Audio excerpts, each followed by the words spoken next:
तो अपन ने आयुर्वेद की डेफिनेशन देख ली। अब यहाँ पे जब ये इतना आयु आयु कर रहे थे तो फिर आगे वाले श्लोक में बताते हैं कि देखो आयु क्या होती है। तो इसका भी कोटेशन सबको याद होगा। तो क्या होती है आयु? इन सब का मिक्सचर है। किस किस का? शरीर, शरीर, फिर इंद्रिय, फिर सत्व, आत्मा। आत्मा, ठीक है। शरीर, इंद्रियां, सत्व और आत्मा। सत्व मतलब मन होता है। तो ये चार चीज़ें जब जुड़ती है और ये चार चीज़ें मिल करके एक यूनिट की तरह काम करती है तब हम उसको आयु बोलते हैं, ठीक है। तो शरीर इंद्रिय सत्वात्मो धारी जीवितम, शरीर इंद्रिय सत्वात्मो इति आयु उच्यते। ये तो यहाँ तक की आयु की डेफिनेशन कंप्लीट हो चुकी है, ठीक है। फिर इसके पर्याय बताएं कि इस आयु के पर्याय क्या क्या हैं। ये पर्याय भी इंपॉर्टेंट है, आपको पढ़ने हैं। पदार्थ का भी क्लियर होगा इससे, इसका भी क्लियर होगा, ठीक है। क्या है? धारी, जीवित, नित्यग, अनुबंध, ये सब जो होते हैं ये आयु के पर्याय होते हैं। धारी क्योंकि ये आयु को धारण करके रखता है। जीवन, जीवित है, जीवित होता है इसलिए जीवन है। फिर होता है नित्यग। अब ये यहाँ पे ये जो नित्यग है ना, ये चीज़ इंपॉर्टेंट है। ये किस लिए? कि ये MCQ में पूछते हैं। किस लिए पूछते हैं? एक तो नित्यग का मतलब समझ लो, नित्य ग जो निरंतर क्षीण होती रहती है। आयु जो होती है वो हमेशा क्षीण होती रहती है, ठीक है। तो नित्य ग है।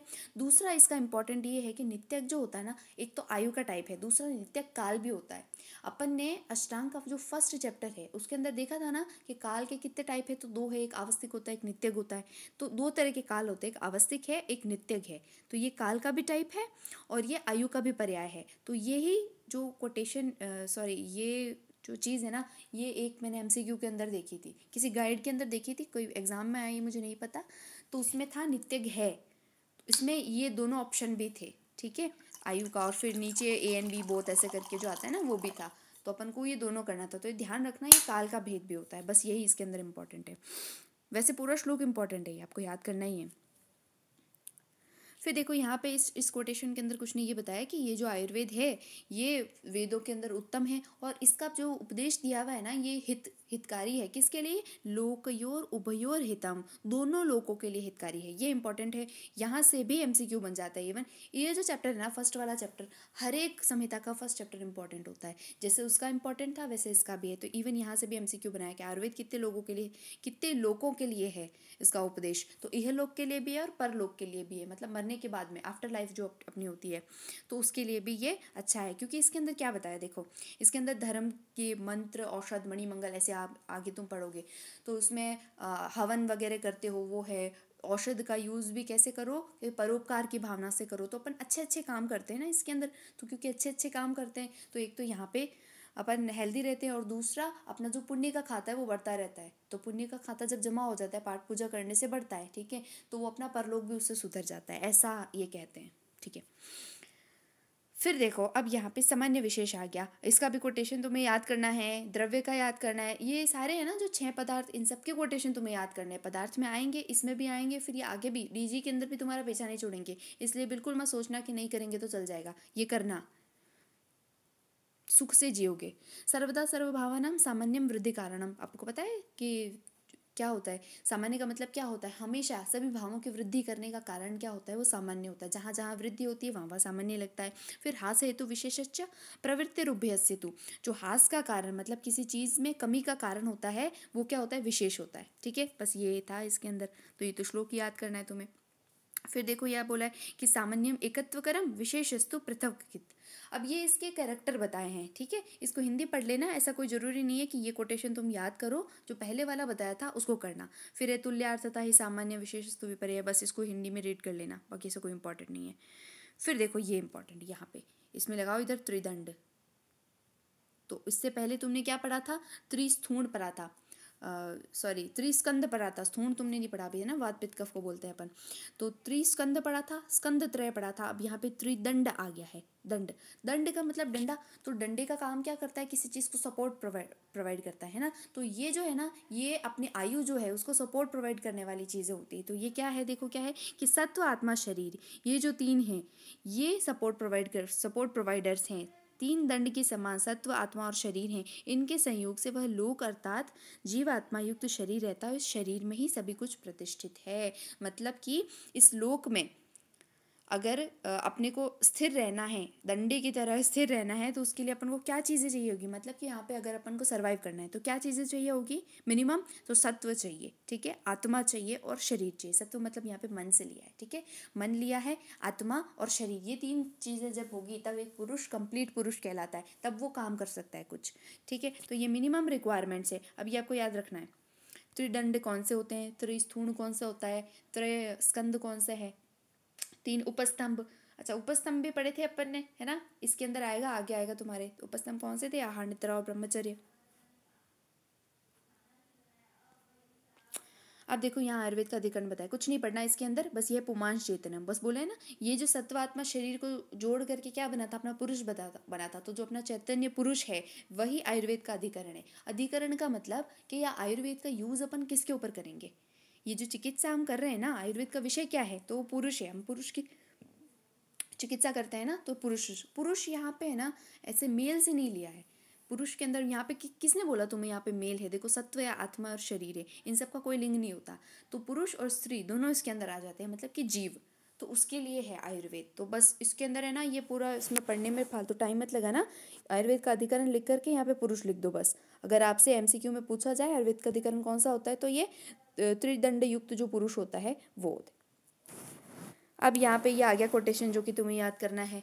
तो यहाँ पे द्रव्य की गणना की है कि हमने जो अभी सबसे पहले अपन ने देखे थे ना कि महर्षियों को ज्ञान चक्षु से ज्ञान हुआ था कि जो द्रव्य जो होते हैं 6 तरह के होते हैं। तो उसके अंदर ये द्रव्य के अब इसमें टाइप बता रहा है, क्या बता रहा है कि देखो, खादीन्य आत्मा मन कालो दिशस्य द्रव्य संग्रह, कितने होते हैं कारण द्रव्य, तो 9 होते हैं।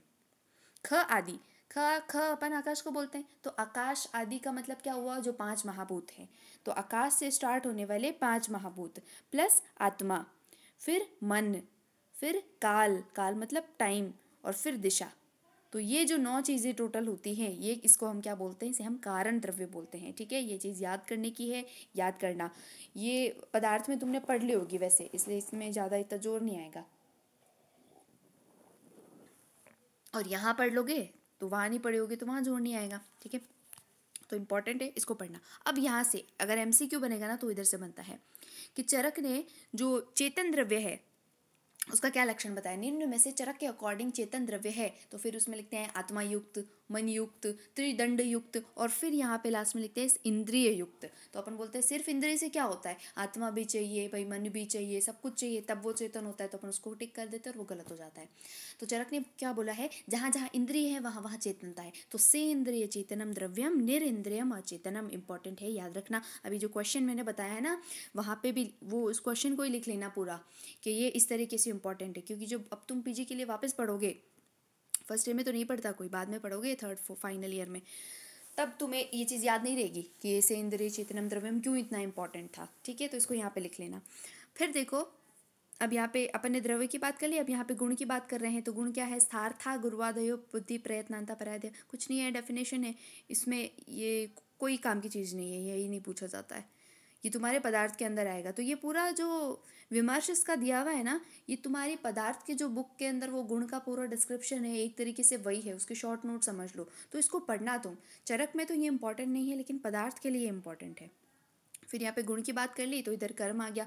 तो कर्म का रेफरेंस यहाँ पे ये इसका थोड़ा रेफरेंस पूछते हैं कि ये कौन से संहिता से लिया हुआ है। तो प्रयत्न आदि कर्म चेष्टितम उच्यते, ठीक है। इसको एक बस आर लगा करके और छोड़ देना, बाद में पढ़ना, ये भी कोई काम की चीज़ नहीं है, ये इंपॉर्टेंट है। अब समवाय का श्लोक इसका, समवायो अपृथक भावो भूम्यादीनाम गुणैर्मतः स नित्यो यत्र हि द्रव्यम न तत्र नितो गुणो। देखो पढ़ो उसको, क्या है कि पृथ्वी आदि द्रव्यों के साथ गुणों का अपृथक भाव होना ही समवाय माना जाता है। जब हम बोलते हैं कि ये समवाय संबंध से साथ में है पदार्थ के अंदर, वापस पदार्थ वाली चीज़ आ गई। समवाय का मतलब क्या होता है, एक तरीके से एक ऐसा रिलेशनशिप समझ लो कि जहाँ पे तुम बिन मैं डस्टबिन, ऐसी चीज़ हो जाए कि एक अगर हो, एक नहीं हो तो दूसरे का कोई एग्जिस्टेंस ही नहीं हो। जैसे अपनी बॉडी है ना, बॉडी किससे बनी हुई होती है, सेल से बनी होती है। तो अपनी जो सेल्स हैं उसका बॉडी के साथ में समवाय संबंध है। समवाय संबंध को अच्छी तरीके से समझना, ठीक है, पहला एग्जाम्पल। दूसरा एग्जाम्पल मैं बोलूँ, जो आप कपड़े जो पहन रहे हो, तो उस कपड़े का, और वो कपड़ा मान लो अगर नायलॉन का बना हुआ है, तो वो जो नायलॉन का एक फाइबर है, तो उस नायलॉन के फाइबर और कपड़े के अंदर, वो पूरी ड्रेस के अंदर जो रिलेशन है वो समवाय संबंध है। अब अगर मैं बोलती हूँ कि इस कपड़े में से नायलॉन निकाल दो, तो अगर मैं नायलॉन निकाल देती हूँ तो बोलो कपड़ा बचेगा क्या? नहीं बचेगा। अगर मैं बॉडी के अंदर से बोलती हूँ सेल्स निकाल दो सारी, फिर जो है वो तुम रख लो, वो तुम्हारा, तो ऐसा रहेगा? नहीं रहेगा। तो वही चीज़ हो गई, तुम बिन मैं डस्टबिन, समवाय में लिख देना नीचे, तुम बिन मैं डस्टबिन वाला जो रिलेशन होता है उसको हम क्या बोलते हैं? समवाय संबंध। तो ये समवाय है। इसमें क्या है, इसमें एग्जाम्पल जो दिया है ना ये पूछते हैं। इसमें कौन से क्वेश्चन आते हैं? पहली बात, अपृथक भावों डैश डैश करके अपृथक भावों, क्या अपृथक का भाव कहाँ पे होता है? वो समवाय संबंध के अंदर होता है, पहला क्वेश्चन। दूसरा क्वेश्चन क्या है कि पृथ्वी के साथ में गंध का जो रिलेशन है वो कौन सा है? तो एकदम से क्लिक नहीं करता वहाँ पे, तो वो समवाय संबंध है, वो यहीं से आता है। देखो, पृथ्वी आदि द्रव्य, पृथ्वी आदि मतलब वो जो 5 महाभूत हैं वो, उन सब के साथ में सब गुणों का, कौन से गुण का? पृथ्वी का कौन सा गुण होता है? गंध गुण होता है। अपने देखा था ना, आकाश से लेकर के शुरू किया था 5 महाभूत, फिर नीचे लिखा था शब्द स्पर्श रूप रस गंध। तो ऐसे इनके जो अर्थ होते हैं, इनका जो रिलेशन होता है, पृथ्वी से आप गंध को कभी नहीं निकाल सकते, आकाश से शब्द को कभी नहीं निकाल सकते। तो इनका जो रिलेशन होता है ये समवाय संबंध होता है। ठीक है, ये दूसरा क्वेश्चन है। उसके बाद में यहाँ से एक बार रेफरेंस पूछा गया था, ये तुम्हारे लेवल का नहीं है, इसको अंडरलाइन करके और आर लिख दो। इसका रेफरेंस पूछते हैं, न नित्यो यत्र हि द्रव्यम न तत्र अनितो गुण, किसके बारे में बोला है? तो समवाय के लिए बोला है। ठीक है, अब यहाँ पे फाइनली द्रव्य का लक्षण आ जाता है, जो कि तुमने याद कर लिया होगा, यत्र आश्रिता कर्म गुणा कारणम समवाय यत्तद् द्रव्यम, याद करना है ये कोटेशन। ठीक है, गुण का ये वाला याद करना है, इससे जो पहले वाला बताया था ना वो नहीं याद करना, वो उसका लक्षण नहीं है, उसके टाइप बताए हुए, ये लक्षण उसका याद करना है। समवायी तो निश्चेष्ट कारणम गुण। अच्छा देखो, एक चीज तुमने नोटिस करी यहाँ पे, बता देती हूँ, इस समवाय को देखो, ठीक है, और उसके बाद में इस वाले समवाय को देखो। वो वाला समवाय क्या था? ये था ना, और यहाँ पे ये वाला। अब ये मिसप्रिंटिंग नहीं है, ठीक है, अपन मासूम लोग इसको मिसप्रिंटिंग समझ लेते हैं कि ठीक है कोई भी होगा, क्या फ़र्क पड़ता है छोटी बड़ी से, तो छोटी बड़ी से फ़र्क पड़ता है। यही क्वेश्चन पूछा गया था BHU के अंदर। BHU ऐसा वैसा नहीं होता, एग्जाम BHU 16 के अंदर क्वेश्चन पूछा था कि समवायी लिख करके, और फिर बोला था ये किसका गुण है, फिर लिखा था द्रव्य, लिखा था गुण भी, लिखा था बोथ भी लिखा था, लेकिन जो आंसर गया था ना उसका, वो द्रव्य गया था, क्योंकि जो द्रव्य का कोटेशन है उसके अंदर कौन सी मात्रा है? उसके अंदर छोटी वाली मात्रा है, लेकिन जो गुण का कोटेशन है उसके अंदर बड़ी वाली मात्रा है। तो ऐसा मैंने अभी तक एक ही क्वेश्चन देखा है, अजीब सा, इसके अंदर कोई चीज़ नहीं लग रही थी, कोई कंसेप्ट नहीं था, लेकिन मैंने देखा इसलिए मैं तुम्हें बता रही हूँ। ठीक है, तो ऐसे ऐसे भी कभी कभी क्वेश्चन आ जाते हैं, तो याद करने का तो देखो ये सही है। द्रव्य के बाद में अपन गुण पढ़ते हैं, पदार्थ में देखो द्रव्य के बाद में गुण देखते हैं ना, तो गुण हमेशा बड़ा होता है, तो इसके अंदर बड़ी वाली आएगी और द्रव्य के अंदर छोटी आएगी। ठीक है, फिर यहाँ पे कर्म का लक्षण है, इंपॉर्टेंट है ये कर्म का लक्षण, ये तो याद करना ही करना है। डी का मतलब यहाँ पे डायरी होता है, डी का मतलब डायरी में लिख लो इसको। ठीक है, ये इंपॉर्टेंट है, याद करना है। फिर यहाँ पे कर्म के टाइप्स है, ये आपसे चरक में नहीं पूछेंगे, बिल्कुल भी नहीं पूछेंगे ना, उसकी उसी का ये आपको बस ये लक्षण याद करना है, कभी पूछे तो पूछ लेंगे वो वाइवा के अंदर। अब यहाँ पे ये अपना स्टार्ट होता है और इम्पॉर्टेंट चीज़, इससे भी यहाँ पे आयुर्वेद तंत्र का प्रयोजन बताया है। तंत्र, तंत्र क्या है? ये जो पूरा आयुर्वेद की जो संहिता है ना, इसको ही हम तंत्र बोलते हैं। तंत्र से एक चीज़ याद करो, कल मैंने बताया था कि तंत्र कर्ता कौन है, इस आयुर्वेद तंत्र के कर्ता कौन है, तो वो अग्निवेश थे, है ना। अब इस आयुर्वेद तंत्र का प्रयोजन, आयुर्वेद का प्रयोजन अलग है और तंत्र का प्रयोजन अलग है। ठीक है, आयुर्वेद का प्रयोजन क्या है, सबको याद होगा, स्वस्थ से स्वास्थ्य रक्षण मधुर से विकार प्रशमनम। ठीक है, कहाँ बताया है? चरक सूत्र 30 के 26वें चैप्टर के अंदर। लेकिन तंत्र का प्रयोजन फर्स्ट के अंदर बताया, क्या बताया है? कार्यम धातु साम्य में उच्यते, धातु साम्य क्रिया चौकता तंत्र सस्य प्रयोजनम। ये कोटेशन याद करो तो अच्छी बात है, नहीं होता है तो धातु साम्य याद कर लो, सिर्फ ओनली धातु साम्य। तो तंत्र का प्रयोजन क्या है? धातु साम्य। यहाँ पे जो धातु है वो 7 धातुओं से नहीं लिया है, मैंने पहले भी ये बताया था। इसको वाइड में लो, दोष, धातु और मल, ये तीनों क्या होते हैं? शरीर के मूल। तो इन तीनों को साम्य करना जरूरी है आरोग्य के लिए। तो यहाँ पे धातु से इन तीनों चीज़ों को लिया है कि इन तीनों चीज़ों को अगर बढ़े हुए तो कम कर लो, कम है तो बढ़ा लो, और जो बढ़े हुए हैं उसका समा पारिपल्या, सम जो है उसको मेंटेन करके रखो। तो ये अपना आयुर्वेद तंत्र का प्रयोजन होता है। ठीक है, ये चीज़ याद करने की है, लिख लेना, इसमें इंपॉर्टेंट थी। फिर रोगों के त्रिविध कारण, ये भी इंपॉर्टेंट है। अपन ने फर्स्ट के अंदर पढ़ा था कालार्थ कर्मणा, अष्टांग के फर्स्ट चैप्टर के अंदर कालार्थ कर्मणा योगो हीन मिथ्याति मात्र का, बस वही चीज़ है इसके अंदर, जो तुमने वहाँ पढ़ी थी वही चीज़ है। ठीक है, इसको देख लेना, रेड कर लेना, वहाँ पर मैंने डिटेल में समझाया था, इसलिए मैं इधर नहीं बताऊँगी। फिर भी किसी को अगर नहीं समझ में आता है तो पूछ लेना। अब देखो रोग का आश्रय, ये एमसीक्यू बन सकता है, वैसे एमसीक्यू बन क्या सकता है, एमसीक्यू ही बनता है इसके अंदर कि रोग का आश्रय क्या है, मतलब रोग किस किस को होते हैं, तो कहाँ कहाँ रोग होता है अपन को पता है, फिजिकल लेवल पे अपनी बॉडी के अंदर होते हैं, और दूसरा अगर बॉडी में नहीं होते तो किसी को मेंटल डिसऑर्डर्स होते हैं, साइकोलॉजिकल डिसऑर्डर होते हैं, तो दो जगह होते हैं। रोग का आश्रय क्या है, दो है। अब इस पूरी लाइन को मत पढ़ना, फालतू है, बस ये लिख लेना कहाँ होते हैं, शरीर में और सत्व में, दो, शरीर में और मन में दो जगह रोग होते हैं बस। फिर बोला कि हमने क्या देखा था, त्रिदंड देखा था कि मनुष्य किससे बना होता है, सत्व सेट से बना होता है, सत्व, आत्मा और शरीर से, ठीक है, ऐसे ऐसे। तो इसके अंदर सत्व छोड़ो, जो शरीर है और जो सत्व है इसके अंदर तो रोग होते हैं। फिर बच गई आत्मा, तो बोले आत्मा के अंदर नहीं होते, कि हाँ नहीं होते, आत्मा के अंदर रोग नहीं हो सकते। क्यों नहीं हो सकते, रोग किसको होते हैं, जब अपन कुछ अहित आहार विहार का सेवन करते हैं ना भाई, रोग किस वजह से होते हैं, हमेशा रोग का कोई हेतु होता है, अपन कुछ उल्टा सीधा खाएंगे तब तो रोग होंगे। अब आत्मा बेचारी क्या है, जो प्योर आत्मा है, और पेपर ने देखा तो वो तो ऐसे एक पॉइंट है एक छोटा सा, अब ये पॉइंट क्या ही कर लेगा, इसके पास ना इंद्रिय है ना खाने की चीज़ है, तो ये क्योंकि कुछ भी नहीं कर सकता, इसलिए इसको रोग भी नहीं होते। तो ये जो आत्मा है, ये कर्म की इसकी प्रवृत्ति कैसे होती है, या ये जो श्लोक है ना, ये बहुत इंपॉर्टेंट है। अगर तुम याद करते हो तो अच्छी बात है, बाकी ऐसा कुछ नहीं है कि श्लोक याद करना है, लेकिन इसके अंदर बता क्या रखा है ये जरूर याद रखना। ये श्लोक मैंने याद किया था, तो मैं तो कहूँगी कि तुम करो। देखो, पर जो आत्मा है वो पर है, श्रेष्ठ है, निर्विकार है, सुख दुख से रहित है, इसको कोई रोग भी नहीं होता। लेकिन इसको सुख दुख की अनुभूति होती है, कब होती है, जब इसके साथ में ये चीज़ें मिलती है। कौन कौन सी, कि भाई जब इसमें भूत, पंच महाभूत मिलता है, फिर जो गुण हैं, अर्थ हैं इन पांच महाभूतों के, वो मिलते हैं, 10 इंद्रियां मिलती हैं, मतलब कुल मिलाकर के ये पूरा पुरुष बनता है। अपन ने चतुर्विंशति पुरुष पढ़ा था, षड धातुज पुरुष पढ़ा था, तो उसके अंदर जब पंच महाभूत जुड़ेंगे, उनके अर्थ जुड़ेंगे, इंद्रियां आएगी, तभी वो आत्मा है सेंस कर सकती है, वो परसीव कर सकती है किसी चीज़ को, उसी के बाद में उसमें रोग होते हैं। तो वो आत्मा तो नहीं बोलेंगे, उसको तो हम शरीर बोलेंगे। तो अपन ये चीज़ पहले ही बोल दी कि शरीर के अंदर रोग होते हैं, ठीक है। तो आत्मा के अंदर रोग नहीं होते, आत्मा रोग का आश्रय नहीं होता। अब इसके आत्मा रोग का आश्रय नहीं ना, बस इसको हाईलाइट कर दो। इस पूरे के अंदर तुम्हें यही पढ़ना है। श्लोक याद करते हो तो अच्छी बात है, नहीं करते हो तो और अच्छी बात है। फिर वापस ये आ गया, देखो, शारीरिक मानसिक दोष, ये कोई कोटेशन तुम्हें याद नहीं करना है ना। शारीरिक दोष तुम्हें पता है कितने, 3 होते हैं, वायु पित्तम कफ शोक्तम, शारीरिक दोष संग्रह। फिर मानस कितने होते हैं, रज और तम, 2 दोष होते हैं। सत्व को हम दोष के अंदर इंक्लूड जो है वो नहीं करते। इसके अंदर भी एक आता है कि इसके अंदर रज दोष जो है वो प्रधान होता है, ठीक है, बस ये इसके अंदर देख लेना। एक चीज़ और आती है, वो थोड़ा पीजी के लिए ऐसे पूछते हैं इसमें रेफरेंस वाइज, कि 3 जो दोष होते हैं ना, ये वो सब ने बताए, चरक ने भी बताया, सुश्रुत ने भी बताया, वाग्भट ने भी बताया। अब इसमें अंतर क्या है, तो चरक का जो कोटेशन आता है ना, वहाँ लास्ट में देखो शारीरो दोष संग्रह आएगा, सुश्रुत के अंदर देह संभव हेतुवा आएगा, और अष्टांग हृदय के अंदर क्या था, त्रयोदोषा, वायु पित्तम कफश्चेति त्रयोदोषा समासतः। याद है फर्स्ट चैप्टर के अंदर, क्लास ही नहीं ली थी, कैसे याद होगा।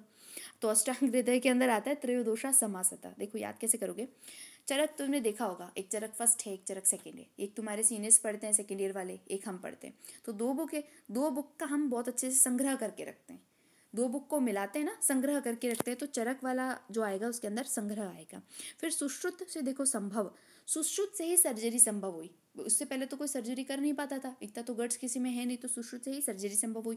फिर है अष्टांग, अष्टांग में क्या कहता है भाई, चरक और सुश्रुत दोनों को मिला करके लिखा था ना, तो समासतः त्रयोदशा, समासतः सम कर लिया, मिला कर लिया जिसने, तो वो किसमें है, वो अष्टांग के अंदर आता है। तो ऐसे जस्ट ट्रिक लिख लेना साइड में, तुम्हें कोई याद करने वाली बात नहीं है इसमें, अभी नहीं है। हाँ, अब ये बहुत इंपॉर्टेंट चीज़ है, इसको बिल्कुल भी मत छोड़ना है ना, ये बहुत पूछते हैं और ये आना तुम्हें ज़रूरी है, कि शारीरिक और मानस दोषों का चिकित्सा सूत्र कैसे होता है। कि हमने रोग देख लिए कहाँ कहाँ होते हैं, किस वजह से हो रहे थे, तो 2 जगह पे हो रहे थे, शरीर और मन में, ठीक है। अब इन रोगों का चिकित्सा सूत्र क्या है, हेतु पढ़ लिया, लिंग पढ़ लिया, अभी औषध वाला आ गया है अपना, है ना। तो चिकित्सा सूत्र क्या है, देखो, प्रशाम्यति औषधे पूर्वो देव युक्ति व्यापाश्रय। पूर्व मतलब इसमें जो पहले अपने बताया, जो शरीर वाला बताया, तो शरीर के लिए क्या आता है, देव युक्ति व्यापाश्रय। और मानस जो चिकित्सा होती है, मतलब मानसिक रोगों की जो चिकित्सा है, वो कैसे करोगे, ज्ञान विज्ञान मानसो, ज्ञान विज्ञान धैर्य स्मृति समाधि भी। ये कोटेशन याद करना है, स्टार लगा लो, जितने लगा सकते हो तो स्टार लगा लो उसके ऊपर। अपन ने अष्टांग के अंदर भी देखा था, धी धैर्य आत्मा दे विज्ञानम मनोदोष औषधम परम, पढ़ा था ना, बस इसी के अंदर यही चीज़ है। तो देखो इसमें शारीरिक रोग, हमें पता है रोग 2 तरीके के होते हैं, कहाँ होते हैं, एक तो शरीर में होता है और एक मानस में होता है, मन में होता है। तो जो शरीर में रोग होता है उसकी चिकित्सा इन्होंने 2 तरह की बताई, एक तो देव व्यापाश्रय, एक बताइए युक्ति व्यापाश्रय। देव व्यापाश्रय को छोड़ो, युक्ति व्यापाश्रय को देखो। युक्ति का मतलब जहाँ हम योजना बनाते हैं। युक्ति का मतलब क्या होता है? योजना। युक्तिस्तु योजना या तो युज्यते। योजना का मतलब क्या है? योजना चतुष्क कौन सा था जहाँ पे अपन लंकन भृंगण वगैरह देख रहे थे? मतलब युक्ति के अंदर जब हम द्रव्य से चिकित्सा करेंगे, युक्ति का मतलब ये है जब अपन किसी द्रव्य से, औषध से चिकित्सा करते हैं। अब इसको युक्ति क्यों बोला? क्योंकि औषध अपन ऐसे तो ले नहीं सकते कि ये सितोपलादी ले ले फाक ले। अब इसको कोई युक्ति देनी पड़ेगी। युक्ति का मतलब योजना, कि इसको कितना देना है, किसके साथ देना है, प्रकृति के अकॉर्डिंग अलग अलग होगा ना, उसको सोचने के लिए दिमाग चाहिए, इसलिए यहाँ पे युक्ति बोला है। तो युक्ति से जब अपन द्रव्यों के साथ में चिकित्सा करते हैं, औषधि के साथ में जो अपन अभी कर रहे हैं, वो युक्ति व्यापाश्य चिकित्सा है। फिर एक चीज़ और होती है, वो होती है दैव व्यापाश्य चिकित्सा। दैव का मतलब होता है भाग्य। एक होता है देव, वो देवी देवता वाला देव होता है। जब इसके अंदर दो मात्रा आ जाती है दैव, तो दैव मतलब भाग्य। दैव देव आलसी पुकारा, देव का मतलब भाग्य। तो अपन जब 3 तरह के रोग देखे थे ना, उसके अंदर अपन ने देखा था कि एक तो आहार विहार से होता है, दूसरा किससे होता है? पूर्व कर्मों से। तो जिसके पूर्व के कर्म खोटे होते हैं, उसको अपन कितना ही द्रव्य दे दो तो वो ठीक तो नहीं होना।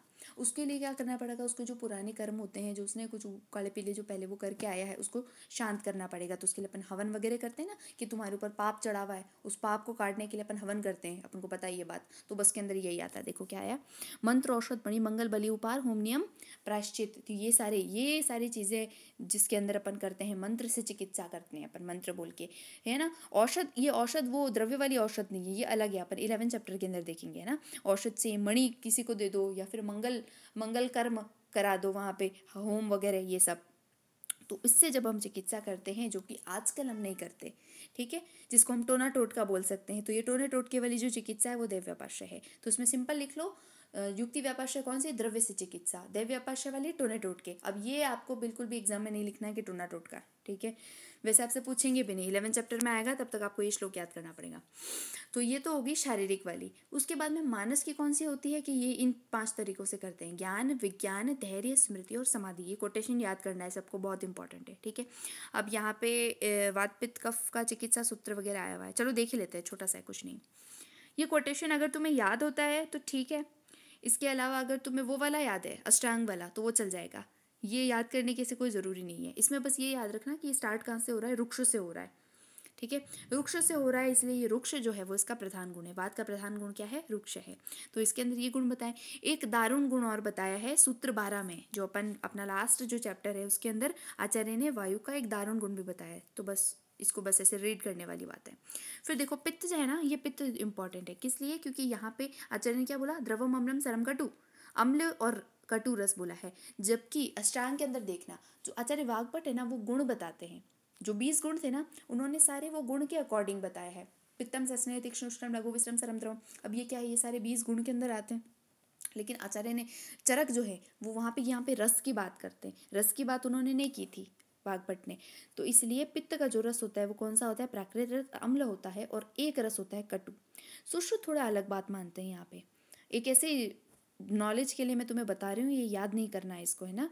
सुश्रुत ने क्या बोलते हैं कि भाई पित्त का जो रस होता है ना, वो तो अम्ल ही होता है, लेकिन पित्त का जो रस है वो कटु होता है, कटु रस का होता है। लेकिन जब वो पित्त विकृत हो जाता है, जब वो पित्त दोषों से दूषित हो जाता है, विदग्ध हो जाता है, तब उसका रस अम्ल हो जाता है, तब वो खट्टा हो जाता है, ठीक है। तो ये इनमें थोड़ा सा मतांतर है। आपको तो बस ये याद रखना है कि पित्त के दो रस होते हैं। कौन से? एक अम्ल होता है और एक कटु होता है।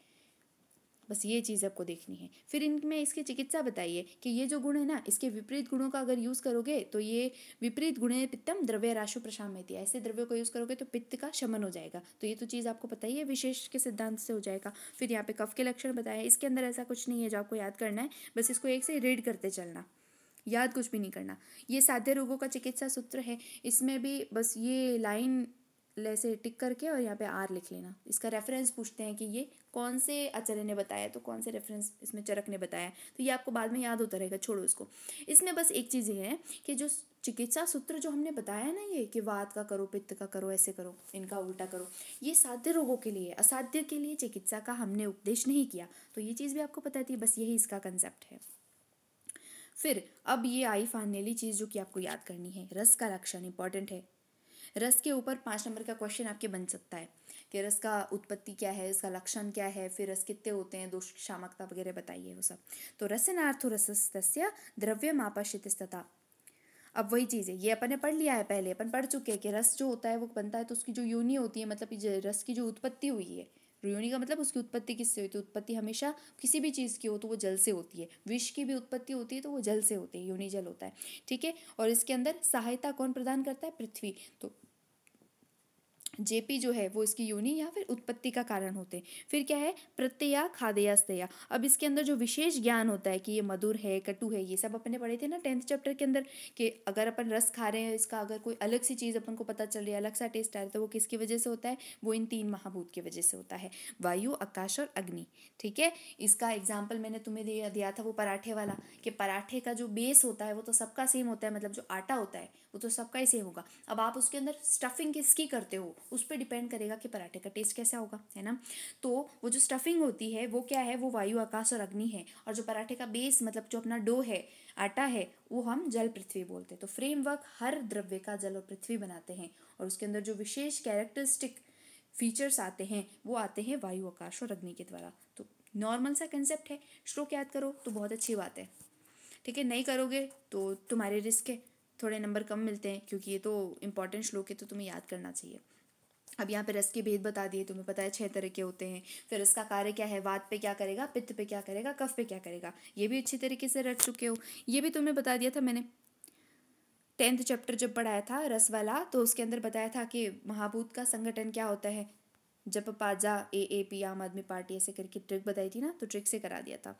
अब यहाँ पे द्रव्य वर्गीकरण फाइनली आता है, इसको अपन नेक्स्ट क्लास से देखते हैं, ठीक है। तो आज की क्लास यहीं पे एंड होती है।